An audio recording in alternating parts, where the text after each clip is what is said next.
Hi guys, happy Friday. So, I'm not there with you in math, obviously, but I did want to check in and just make sure that 1, you guys are being active listeners, 2, that you have those materials, 3, that you are raising your hand, and 4, that you are giving Miss Gabby all of your attention and all of your respect today in math, okay? So, I'm going to get us started with our topic for today, and then I'm going to hand it over to Miss Gabby so that you guys can do some practice with her, okay? So, today's lesson is all about using the strategies that we've been learning to solve our problems, right? We've had so many strategies that we've learned, and everybody's gonna find a strategy that works best for them. So I'm gonna do a quick review of the strategies that we've learned, okay? So first, I'm gonna work with the problem 374 plus 210. All right, so we have 374 plus 210.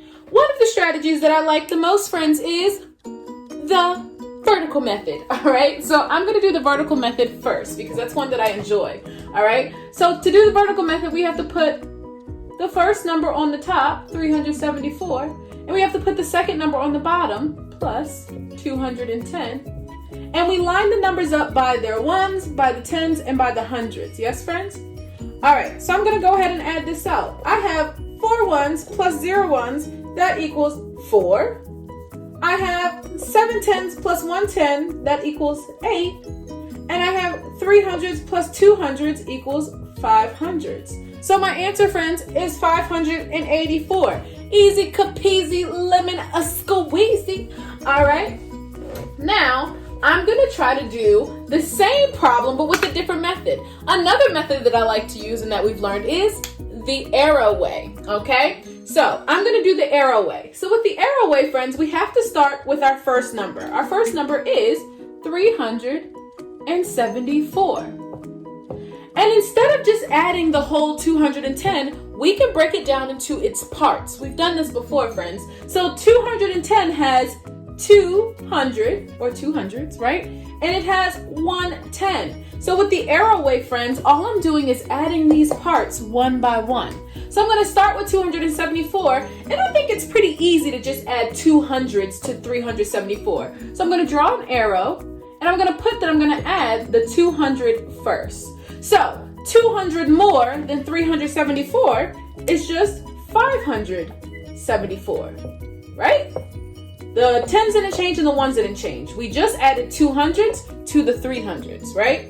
So I've already added the 200 of 210, but now I have to add the 10. So I'm going to draw another arrow, and I'm going to add the 10 now.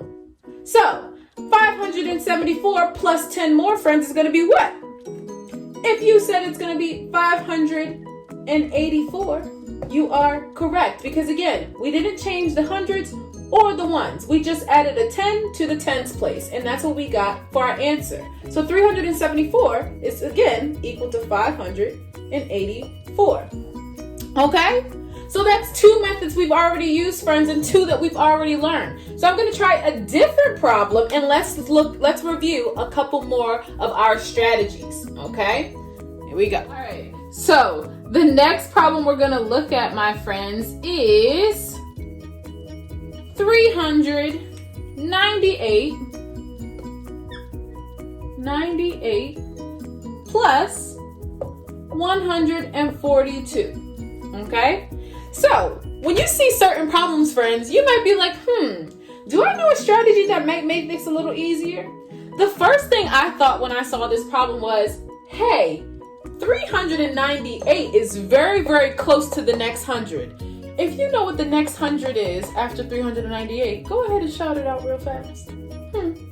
If you said it would be 400, then you are correct. If I added 2 more to 398, I would have 400s. And as we know, hundreds are a lot easier to add and subtract with than just adding numbers that have a digit in the hundreds, tens, and ones. It's a lot easier for us to add with hundreds. So, one method that I can use, friends, is my number bonds. Okay, so that's what I'm going to do. I'm going to borrow 2 from the 142 and give it to the 398 so that I can make a perfect 100. Okay, so I'm going to make my number bond.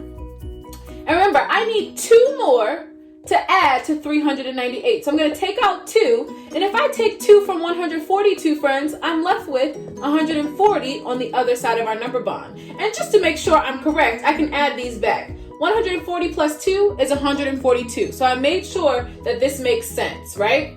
So for our number bonds, we have to draw a circle around the two numbers we're going to put together, which is 398 plus 2, which, as we said, is equal to 400. And then we can't forget to add that back to the other number from our number bond. So now we have 400 plus 140 equals what? If you already know the answer, friends, go ahead and type it in the chat. But you should be able to do this pretty simple, friends, because we're not changing the tens or the ones. We're just adding 400s to the 100 we already have in this number. So 400 plus 140 is 540. And that means that our answer for 398 plus 142 is also equal to 540. All right? We are 3 strategies down, friend, and I want to do one more strategy, one that we all know and love. So give me 1 second. I'm going to erase, and then we're going to look at the strategy that we all love to use too. All right? So again, our problem is 398 plus 142. So, one of our last favorite strategies, friends, to use, or that we've learned and worked a lot with, is our hundreds, tens, and ones chart, also known as our place value chart. So this is one more way that we can use, or one more strategy we've used to solve our problems. So I'm going to make my HTO chart right here. All right. I have a column for my hundreds, a column for my tens, and a column for my ones, okay? So I have 398 plus 142. I'm going to start with the 398. 398 has 300s. It has 9 tens. 1, 2, 3, 4, 5, 6, 7, 8, 9.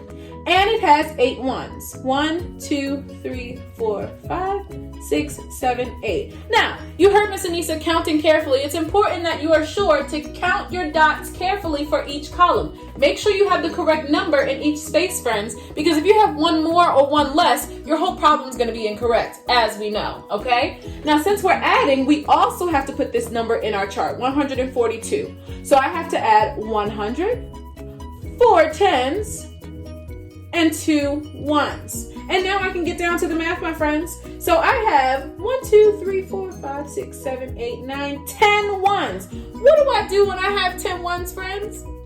I need to bundle it, okay? So I'm going to bundle these 10 ones, and I'm going to make a new 10. Because as we know, 10 ones equals 110. And so now I have 0 in the ones place, okay? Now I need to count up my tens. I have 1, 2, 3, 4, 5, 6, 7, 8, 9, 10, 11, 12, 13, 14 tens. But am I going to write 14 tens like this? Absolutely not, right? I need to take 10 of these tens and make a new 100. So I'm going to take the 9 from the top, and I'm going to borrow 1 from the bottom. And so now I have 10 tens. And make sure you carefully count to make sure you have 1, 2, 3, 4, 5, 6, 7, 8, 9, 10 tens in that circle, friends. Because again, if you circle 1 too many or 1 less, it's going to be incorrect. So I circled 10 tens, and I'm going to make a new 100. So now, instead of having 14 tens, I just have 4 tens, friends. And last but not least, I need to count up my hundreds. I have 1, 2, 3, 4, 5 hundreds. Okay? So my answer, once again, my friends, is 540. Okay? So these were 4 strategies that we just went over, strategies that we've already learned that you can use to solve your addition problems. So now you're going to do some practice with Miss Gabby, and I want you to use a strategy, one that you like the best, but also try a strategy that you don't use often and see if that works for you too, okay? Good luck with your math practice today, friends, and I hope you have a great rest of your day and a great weekend. Bye, guys.